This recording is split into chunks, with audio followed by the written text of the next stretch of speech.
वेद पढ़े पर वेद न जान, ये बाचे पुराण 18। जड़ को अंधे पत्ते खुआवे, ये भूल गए सिरजनहारा। तो जिस कारण से इस काल ने हमें यहाँ गुमराह किया हुआ है, उस अज्ञान को हटाने के लिए परमेश्वर स्वयं आते हैं, अपनी प्यारी आत्माओं को ये ज्ञान बताते हैं, जन्म मृत्यु से छुटकारा पाने का विधान बताते हैं। वो यथार्थ भक्ति, वो यथार्थ मंत्र जिससे मोक्ष हो सकता है और हमारे प्रारब्ध में आने वाले संकट कष्ट, जो जन्म जन्मांतर के पाप हमारे जीवन में लिख दिए गए हैं, उनको केवल कबीर देव, वो कबीर परमेश्वर ही नाश कर सकता है। जैसे पुण्य से सुख होता है, पाप से कष्ट होता है, दुख होता है। जब तक हमारा पाप नहीं कटेगा हम सुखी नहीं हो सकते। तो उस पाप को काटने वाले केवल कबीर गॉड है, कबीर जी परमेश्वर जी ही वो है। अन्य कोई प्रारब्ध के किसी भी पाप का या किसी भी पाप का और प्रारब्ध के कष्ट का निवारण नाश नहीं कर सकता, केवल कबीर देव कर सकता है। अपनात्माओं, किसी के पैर में कांटा लग गया हो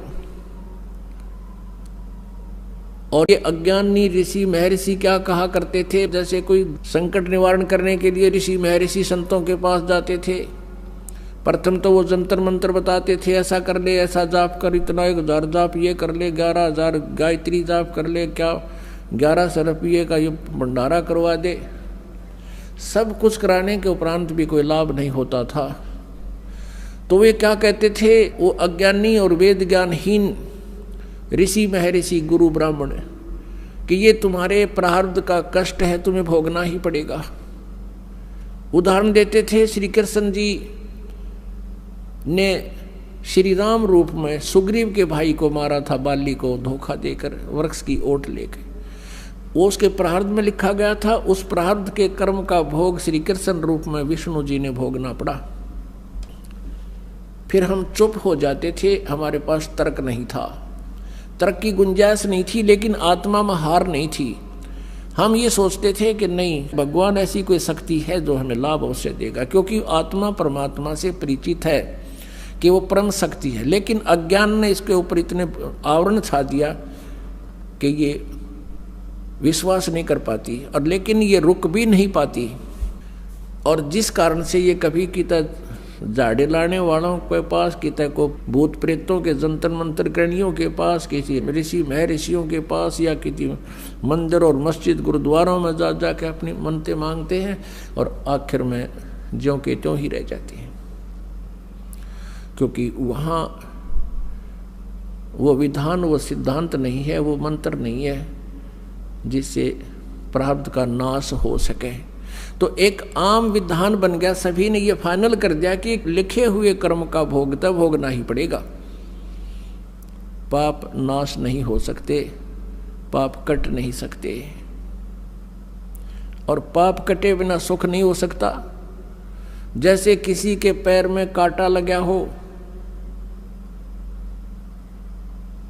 और वो किसी से बताए कि मेरा पैर में दर्द बहुत हो रहा है, उसने पैर को धो साफ करके बता दिया कि तेरे पैर में कांटा लगा है, और वो व्यक्ति यूं कहे, ये वो जो बताने वाला कि कांटा लगा है, और वो ये कहे कि कांटा तो निकलेगा नहीं, अब जूते पहन ले, भविष्य में कांटा नहीं लगेगा। कांटा लगे पैर में जूता पहना नहीं जा सकता, कांटा निकले पीड़ा कम हो। फिर इस डर से जूता पहनेगा वो प्राणी के हे भगवान कहीं फिर कांटा ना लग जाए, उसकी पीड़ा बहुत होती है। तो ऐसे ही जो व्यक्ति ये कहते हैं, पहले तो जंतर मंत्र बताते हैं वो संत गुरु ऋषि महर्षि, और फिर उनसे कोई लाभ नहीं होता है तो कह देते हैं कि ये तुम्हारे प्रारब्ध का कष्ट है, ये तो तुमने भोगना ही पड़ेगा, ये तो आजीवन भोगना पड़ेगा, और भगवान की भक्ति कर ले, भविष्य में दुख नहीं होगा। पुण्यात्माओं, जिस व्यक्ति के ऊपर कोई आपत्ति आई है और उसको राहत मिले नहीं, वो सपने में भगवान ना याद करे, वो कर ही नहीं सकता।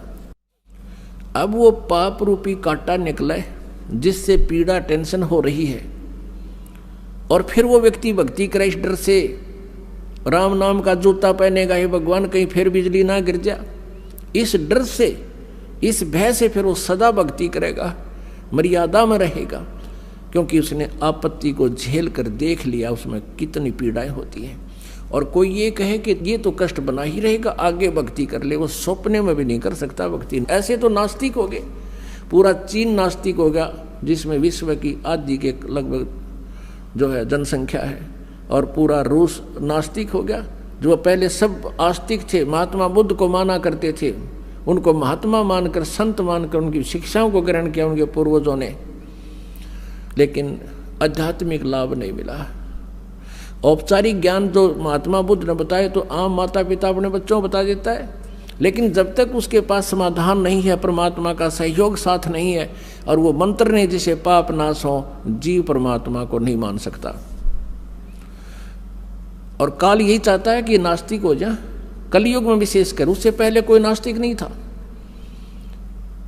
द्वापर तक आप देख लो, सब इतिहास है, चारों वर्ण भक्ति किया करते थे, परमात्मा से डरते थे, आसरा रखते थे भगवान पर। कलयुग में एक विशेष परमात्मा की और काल का एक विशेष वार्ता और संधि हुआ है, एक कंप्रोमाइज हुआ है कि काल ने परमेश्वर से जो पहली बार भगवान रूप बदल कर आए थे, रूपांतर करके अपने पुत्र जोगजीत के नाम से, तो काल ने कहा था भगवान 3 युगों में जीव कम ले जाना, और कलयुग में जब चौथा युग आवे, उस कलयुग में आप कितने ही जीव निकाल ले जाना। तो काल ने ये सोच रखा था कि कलयुग में इनको ऐसा बना दूंगा, सतयुग त्रेता द्वापर में इनके पुण्य रहेंगे, और कलयुग में वो पुण्यहीन हो जाएंगे, और अन्य ना जाने कितने पंथ बना दूंगा, ना जाने कितने धर्म बना दूंगा, और इनको नास्तिक कर दूंगा। और आज उसने वो सब काम कर रखे हैं। तो परमेश्वर ने कहा था कि ठीक है, सतयुग त्रेता द्वापर में कम जीव ले जाऊंगा, और चौथा युग में मैं आप देख लूंगा तेरे को।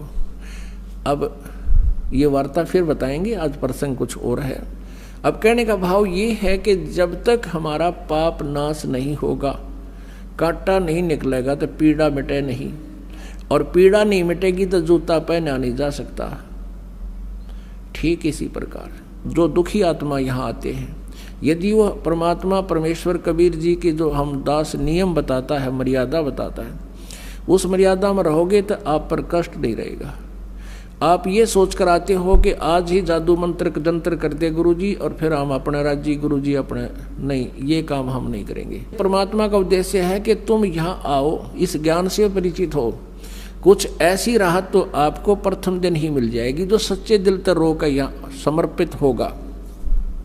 समर्पित का अर्थ है कि हम जो भी मार्गदर्शन आपको करें, भाई बीड़ी शराब मांस तम्बाकू नहीं पीनी है, अन्य किसी देवी देवता की भक्ति जो तुम पहले करते थे वो नहीं करनी है, इन सभी मर्यादाओं को जो हृदय से मानकर समर्पित होता है, उसी दिन से राहत शुरू हो जाती है। लेकिन हमारे भक्त और कुछ वो स्वयं भक्त पुस्तक आदि ज्ञान सुनकर पढ़ कर आते हैं, तो उनकी धारणा ये होती है कि बार चल कर देखता हूँ, राहत मिलेगी तो ठीक है, नहीं तो नहीं। ऐसे व्यक्ति को यहाँ कतई राहत नहीं मिलेगी, चाहे आइयो चाहे मत आइयो। हमारा उद्देश्य है कि आपको राहत तो अवश्य मिलेगी, गारंटीड मिलेगी, आपके ऊपर कोई कष्ट नहीं रहेगा, मेरे से लिखवा लो तुम।